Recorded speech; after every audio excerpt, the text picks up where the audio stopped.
nga President Museveni alayizibwa olunaku olw'eggulo ku kisaawe Kololo yategeezezza nga bw'atasobola kukwata Pulezidenti wa Sudan ey'omumambuka Omar el-Bashir n'amuwaayo mu mikono gya kkooti y'ensi yonna. Olwaleero tukuleetedde ebyafaayo bya Bashir ng'era wetwebuuliza nti Bashir ono y'ani. Ebisingawo ku ggulire lino katubifune embujjuvu. Olunaku lw'eggulo President wa Sudan eya Khartoum Omar al-Hassan Bashir ng'ono alina emisango naggomola egimuvunaanibwa kkooti y'ensi yonna y'omu ku baakiise ku mukolo gw'okulayiza President Museveni ku kisaawe Kololo. Olwaleero tukuleetedde obulamu obukulembeze bwe emyaka gy'amaze mu buyinza mu Sudan eya Khartoum. President Bashir yazaalibwa mu mwaka gwa 1994 mu mwezi ogwa Gatonnya mu kibuga Khartoum era nga kino kitegeeza nti alina emyaka 72 egy'obukulu. Alina abakyala babiri okuli Widad Babike ne kizibwe we Fatma Khalid ngono ye mukyala mukulu.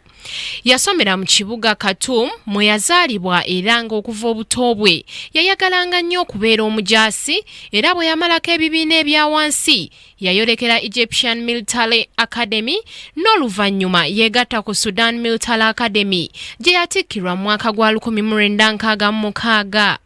Yayingira amagye emyaka gye egy'ekivubuka era yeegatta ku ggye ly'Emisiri mu ttalo lw'Abawalabu ne Isirayiri.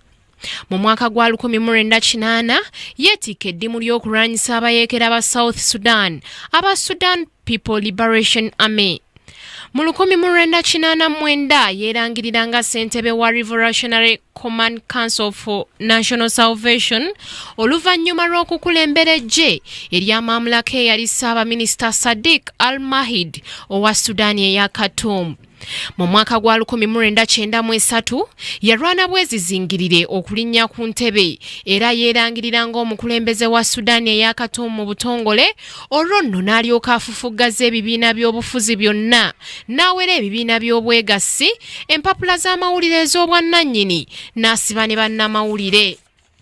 Mu mwaka gwa 1996 yategeka okulonda era olw'okuba nti yali aweze bannabyabufuzi abalala yeesimbawo bwannamunigina nga tewali amuvuganyizza nga kino kitegeeza yali alina okuyita mu bulambalamba.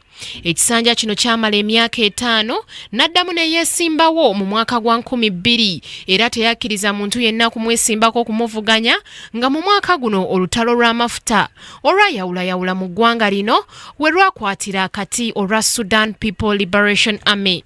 Mu mwaka gwa 2005 oluvannyuma lw'olutalo lwamala emyaka 22 bannansi abaawerera ddala obukadde 3.8 be baafiiramu President Omar yeegatta n'omuyeekera John Garanga ne bateeka emikono ku ndagaano ey'emirembe n'ekigendererwa eky'okukomya ekinyoolankoto kino ekyafiiramu abantu abayitirivu. Mu mwaka gwa 2009 kkooti y'ensi yonna yamuwandiikira alabikeko mu maaso gaayo ku misango omuli okwenyigira mu kittabantu, okukwata abakazi, okufugiza omukono ogw'ekyuma era nga ye mukulembeze akyasoose okusongebwamu ennyo olunwe kkooti eno. Mu mwaka gwa 2010 oluvannyuma lw'okwefuula nnampulira zzibi kkooti yaddamu n'emuwandiikira era nga ku luno yali emuvunaana kwetaba mu kittabantu ekyali e Rwanda naye era teyakubibwako kyamulubaale. Omar yagamba nti kkooti y'ensi yonna tesuubira nti agenda kugivunnamira era nti tajja kugendayo kubanga Sudaani si kibiina kya kkooti eno. Newankubadde ng'enfuga yeefumbekeddemu enjawukana n'enguzi byakoze byabikoledde ddala olw'ebyenfuna by'eggwanga bya Khartoum okubikulaakulanya n'okuzzaawo ebibiina by'obwegassi n'okukolagana wakati w'amawanga nga China ne Russia. Olunaku lw'eggulo abakungu okuva mu nsi z'abazungu beekandazze mu kisaawe Kololo olwa Pulezidenti omuggya Yoweri Kaguta Museveni okubalabulanga bwe balina okwesonyiwa ebyobufuzi bya Africa ne Uganda okutwaliza awamu kubanga erina amateeka gaayo. Ekyabanyiizizza kubanga babadde bamanyi nti President Museveni anaabayambako okukwata President Omar amwolekeze kkooti y'ensi yonna. Ku Kingdom TV amalindirire Samali Kisaache.